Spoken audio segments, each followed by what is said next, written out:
Thank you very much. Okay,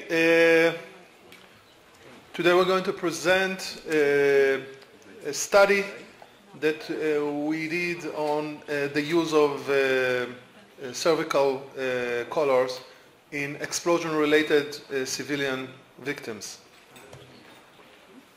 The collar application is routinely applied to prevent ongoing or deteriorating spinal neurological damage in cases of suspected unstable cervical spine fracture.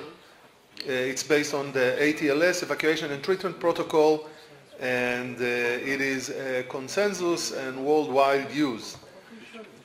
While in blunt trauma is, as I said, a consensus, in penetrating injury, it was proven to be of no benefit in multiple studies. What about explosion injuries, which are, due to the rising wave of terror, is more and more common? So explosive bomb injuries includes both blast, shrapnel, and blunt, and as Yoram coined, a multidimensional injury. And the justification for cervical collar application in this scenario has not yet been addressed. More than the justification, due to multiple penetrating injuries as well, the cervical collar might hide other life-threatening injuries of the neck. So the purpose of this study was to examine the current use of semi-rigid cervical collar in terror bombing attacks in Israel. That was a retrospective national database study, and it based upon registered all blast injuries, explosions events that happened. All incoming patients from these events were included, and the data was retrieved from both the National Trauma Registry and from patient files. In all patients with documented diagnosis of cervical spine injury, we retrieved the primary X-ray and CT scan and reviewed them again.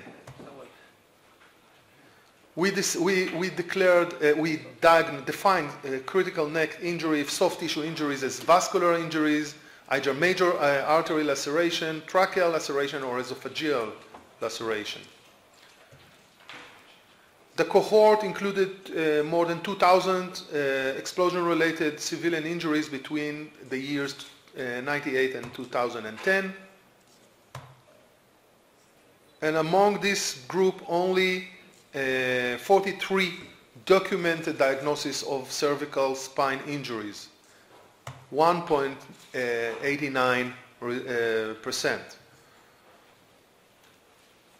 Among this group, four of them were from a hospital that didn't present an IRB approval, so we didn't include them. 9 of them were lost to follow-up. The file were not completed. 11 had registration error. That means that they had a diagnosis of cervical spine injuries, but upon revision of the documents, there was no cervical spine injury. It was just a clerical error. So the non-cervical spine fracture among all this group was only 19 patients. On the other hand, 151, that are 6.6%, had other soft tissue critical injuries. Among the 19 patients with cervical spine injuries, 3 of them, that are 15%, had other critical soft tissue injuries. So of this group of 19 patients, remember, out of more than 2,000 patients, 10 were minor and stable fractures with merely transverse processes or spinous processes fractures. 9 were unstable fractures. 8 of them came with complete neurological damage, deficit that was not changed, did not change or improved after surgery. Only one of the cohort had an unstable blunt type Jefferson fracture without any neurological deficit. Only one unstable fracture without neurological deficit.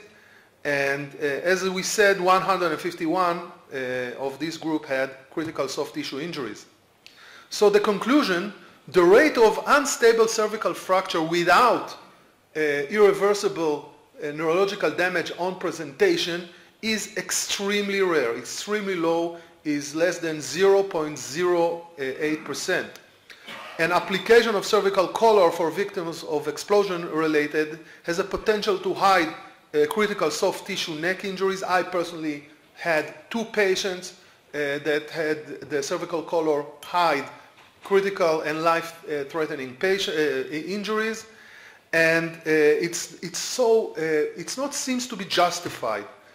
So this is the politically correct form of saying that it's probably do more harm than good and should be considered with caution. My take-home message, not the politically correct one, because I'm a trauma surgeon and I don't relate to politically correct, is that don't use cervical collar on explosion-related patients. Thank you very much.